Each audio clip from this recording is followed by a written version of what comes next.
All right, we're down in the basement again. We had some more work done today. It's Saturday. It's a little after 2, I think.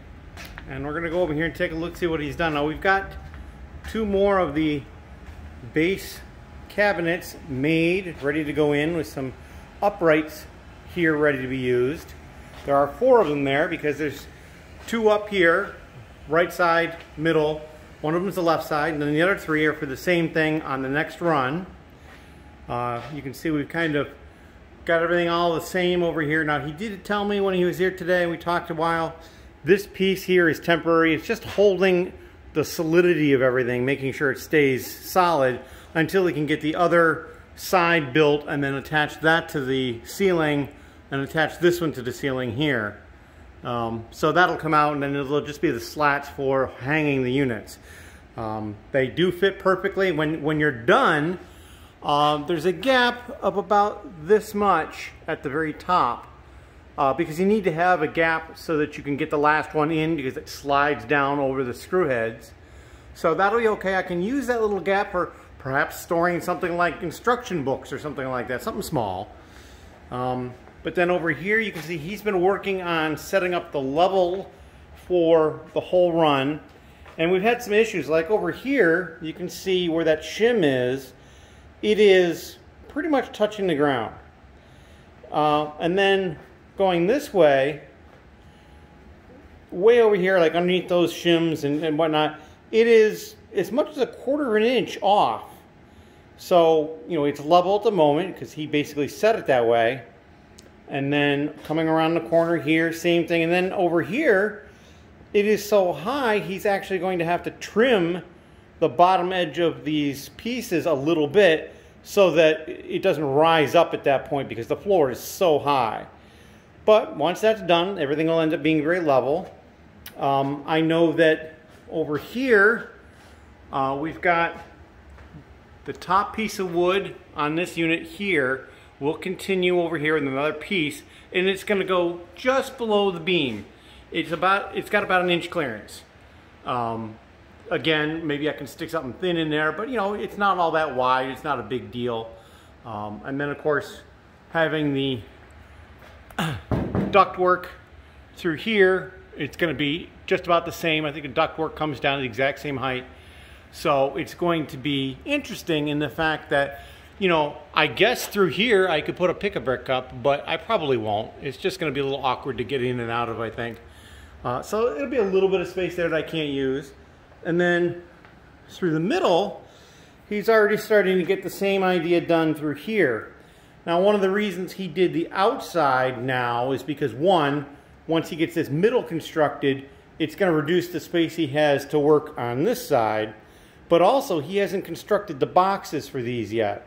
So he's going to be working on that. Now, there's going to be 2 boxes through here, but they're going to be separate. Unlike these, which are next to each other, these are going to be separate. And we're going to start off over here. Pretty much from here to here, there's going to be uprights, and there's going to be a little cutout for the switch. And those will have adjustable shelves in them for the totes. And then there'll be a box for 4 of the drawer units wide. And then coming over here, in about this area, there's going to be more uprights with adjustable shelves brackets. And again, as I mentioned before, the reason for that is because this outlet is the GFI outlet down here. So I need to be able to access that in case, you know, the circuit has jumped. I need to get in there and press the button on it to get it to come back on. Then there will be 4 more drawer units.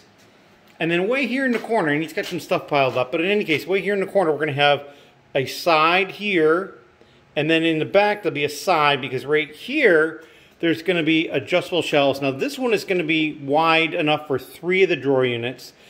And then coming over this way, the next one will be 4 drawer units wide. Now we can't do any further because that space brings us to here and we can't mess with the vent.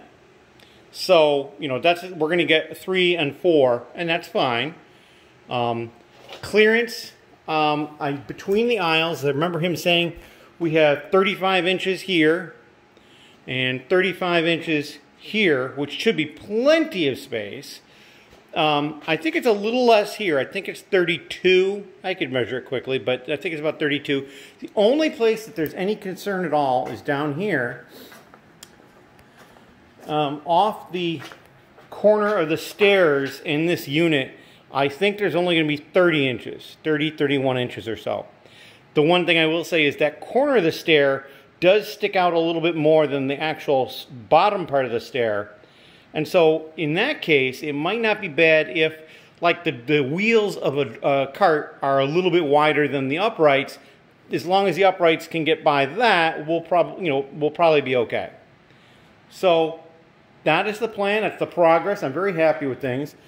He will not be back until Tuesday. Monday, he's going to spend time making the boxes for this far wall, plus all the uprights that will have the holes drilled in them for the adjustable shelves, and get all that stuff straightened out so that come Tuesday when he comes in, he can start putting more stuff in. He's probably got to do more with the floors here to level things up. So probably it won't be until Wednesday is my guess that we won't see a lot more progress, but we'll come down and do a video Tuesday night, just like we do every night after there's been some sort of change down here. We talked about the upright beam here that's going left and right in this orientation. It only needs to exist over here to support the second floater, so it didn't need to exist through this distance, but I said, you know, we'll just leave it, we'll paint it all black, and I'm not going to worry about cutting it and only using it where it's needed. The same thing will happen down here. We just don't have an upright down here yet, and then there'll be another beam attaching it, and then actually I believe there will be one here in the middle also attaching across the joists in the floor. Yeah, kind of look gray in that picture, almost white. That's kind of funny.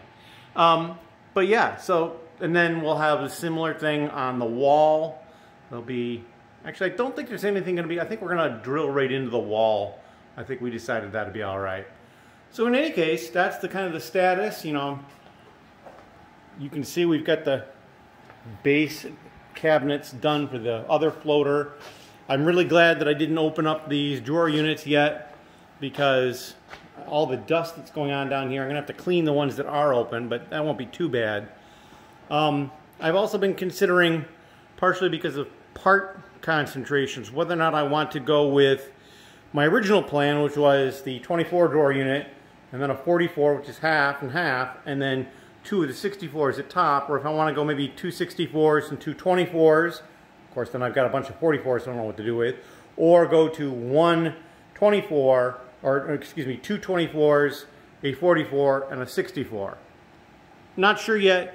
I mean, if I don't go with the original plan, I will have extra drawers of something and be short of something else. I really don't know exactly how many I have of each, but I probably at this point have enough to do what I want to do, or very close. And I'll just have more for the expansion. I will tuck them away in the crouch space through the door over there and just tuck them away. Probably keep them in their boxes so I won't break all the boxes down until I fully decide what I'm going to do.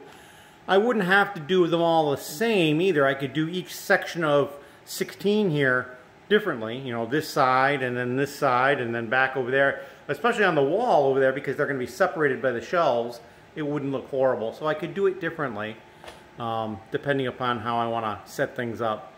A couple other things I need to consider is how I'm going to separate geographically used and new pieces. Because I'm thinking of expanding in the future and going with another floater out here, or two floaters or three. I think I have room for 5 more floaters in here, at least 4 for sure. But because of that, I don't want to say like, oh, well, I'll start new here and used over here and kind of meet in the middle. It's like, well, then when I need to expand, what happens over here? So I don't think there's going to be any perfect system. I think what I'm probably going to end up doing is saying that each section of 4 wide, 4 high, so 16, each section of 16 will probably be either new or used, and that's the way it'll be set up. And it may be that the drawer units that get put in each section will be dependent upon if it's new or used. I know that with some new parts, I am going to outgrow even the large Akro-Mils drawers, so I'm going to have, that's why I've got tote space down below, and pick-a-brick cups will be able to be put at the top.